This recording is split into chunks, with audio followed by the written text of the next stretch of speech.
ក៏ក្រៅឧបទ្វីបកូរ៉េលោកគីមចុងអ៊ុនប្រកាសពង្រីកទាំងអាវុធនុយក្លេអ៊ែរនិងបណ្ដាញចារកម្មមេដឹកនាំកូរ៉េខាងជើងបានបញ្ជាឲ្យអគ្គនាយកដ្ឋានស៊ើបអង្កេតសម្ងាត់បង្កើនប្រតិបត្តិការចារកម្មប្រឆាំងទៅនឹងកូរ៉េខាងត្បូងនិងពង្រីកឃ្លាំងនុយក្លេអ៊ែរដើម្បីត្រៀមកំទេចរកការគំរាមកំហែងពីសត្រូវ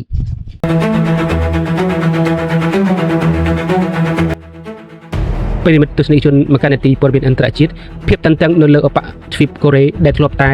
សំងំនៅពេលនេះកំពុងតែឆេះសន្ធោសន្ធៅคล้ายជាអណ្ដាតភ្លើងសារជាថ្មីទៀតហើយយោងតាមការចុះផ្សាយបន្ទាន់របស់ទីភ្នាក់ងារសារព័ត៌មាន AFP និង Yonhap កាលពីថ្ងៃទី10ខែកក្កដាឆ្នាំ2026បានរាយការណ៍ថាមេដឹកនាំកម្ពុជាកូរ៉េខាងជើងលោកគីមចុងអ៊ុនបានចេញបទបញ្ជាដាច់អហង្ការមួយនៅក្នុងកិច្ចប្រជុំគណៈកម្មាធិការយោធាប្រចាំបកពលករកូរ៉េលោកបានបញ្ជាឲ្យកងទ័ពបង្កើននិងពង្រឹងសមត្ថភាពអាវុធនុយក្លេអ៊ែររបស់ខ្លួនទាំងបរិមាណនិងគុណភាពដោយគ្មានដែនកំណត់មិនត្រឹមតែប៉ុណ្ណោះអ្វីដែលធ្វើឲ្យកូរ៉េខាងត្បូងនិងអាមេរិកព្រុលសបល់នោះគឺលោកបានបញ្ជាផ្ទាល់ឲ្យពង្រីកអំណាចអង្គភាពចារកម្មយោធាដ៏មានឥទ្ធិពលបំផុតរបស់រដ្ឋដើម្បីត្រៀមខ្លួនទប់ស្កាត់និងកំទេចរកការគំរាមកំហែងពីសត្រូវថ្លែងនៅក្នុងកិច្ចប្រជុំនោះលោកគីមចុងអ៊ុនបានសង្កត់ធ្ងន់យ៉ាងច្បាស់ថាសន្តិភាពពិតប្រាកដនិងសន្តិសុខជាតិគឺអាចធានាបានតាមរយៈកងកម្លាំងយោធានិងអាវុធនុយក្លេអ៊ែរដ៏ខ្លាំងក្លានិងគ្មានគូប្រៀបប៉ុណ្ណោះទន្ទឹមនឹងការអភិវឌ្ឍមីស៊ីលប៉ាឡេស្ទិកអន្តរទ្វីបការផ្លាស់ប្ដូរយុទ្ធសាស្ត្រដ៏គួរឲ្យភ័យខ្លាចបំផុតមួយទៀតគឺការពង្រីកទូរទស្សន៍របស់អគ្គនាយកដ្ឋានស៊ើបអង្កេតសម្ងាត់ដែលជាទីភ្នាក់ងារចារកម្មយោធាដ៏មុតស្រួចអាក់កំបាំងនិងសំខាន់បំផុតរបស់ទីក្រុងព្យុងយ៉ាងតើអង្គភាព RGB នេះមានភារកិច្ចអ្វីទីភ្នាក់ងារចារកម្មនេះត្រូវបានលោកគីមប្រគល់ភារកិច្ចជាបន្ទាន់ឲ្យបង្កើនប្រតិបត្តិការស៊ើបការវាយប្រហារតាមប្រព័ន្ធអ៊ីនធឺណិតនិងសកម្មភាពសម្ងាត់ក្រមដីប្រឆាំងទៅនឹងរដ្ឋាភិបាលកូរ៉េខាងត្បូងនិងសហរដ្ឋអាមេរិកការបញ្ជាឲ្យចារកម្មធ្វើសកម្មភាពពេញទំហឹងនៅពេលនេះគឺជាការឆ្លុះបញ្ចាំងយ៉ាងច្បាស់ថាកូរ៉េខាងជើងបានចាត់ទុកប្រទេសកូរ៉េខាងត្បូងជាសត្រូវស្លាប់រស់របស់ខ្លួនជាផ្លូវការនិងមិនមានក្តីសង្ឃឹមក្នុងការបង្រួបបង្រួមជាតិដោយសន្តិវិធីទៀតឡើយសំណួរដ៏ធំបំផុតដែលអ្នកវិភាគអន្តរជាតិកំពុងសួរនោះគឺតើកូរ៉េខាងជើងដែលរង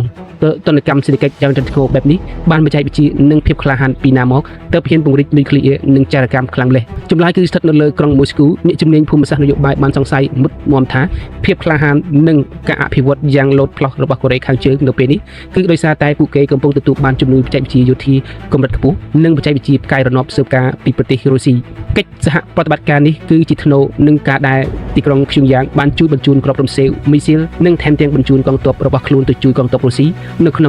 នុងសមរភូមិសង្គ្រាមនៅអ៊ុយក្រែនសម្ព័ន្ធភាពដៃថែបរវាងលោកវ្លាឌីមៀរពូទីននិងលោកគីមចុងអ៊ុនកំពុងតែផ្លាស់ប្ដូរតុល្យភាពអំណាចនៅក្នុងតំបន់អាស៊ីប៉ាស៊ីហ្វិកទាំងមូលដែលធ្វើឲ្យអាមេរិកជប៉ុននិងកូរ៉េខាងត្បូងត្រូវឈឺក្បាលវិលមុខយ៉ាងខ្លាំងតើប្រទេសកូរ៉េខាងត្បូងនៅស្ងៀមឬទេក្រោយពីមានសេចក្តីប្រកាសនេះជាការឆ្លើយតបក្រសួងបង្រួបបង្រួមជាតិរបស់កូរ៉េខាងត្បូងបានចេញសេចក្តីថ្លែងការណ៍យ៉ាងតឹងរឹងដោយបានប្រកាសយ៉ាងច្បាស់ថាខ្លួនកំពុងតែតាមដានយ៉ាងយកចិត្តទុកដាក់និងប្រុងប្រយ័ត្នបំផុតចំពោះការហក់ឡើងនៃ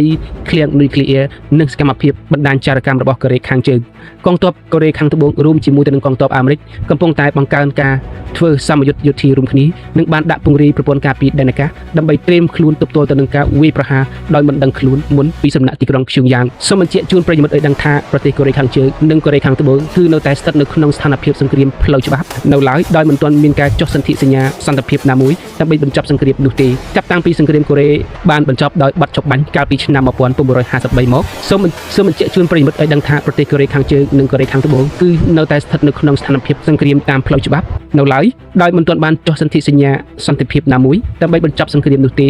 ចាប់តាំងពីសង្គ្រាមកូរ៉េបានបញ្ចប់ដោយបាត់ឈប់បាញ់កាលពីឆ្នាំ1953មក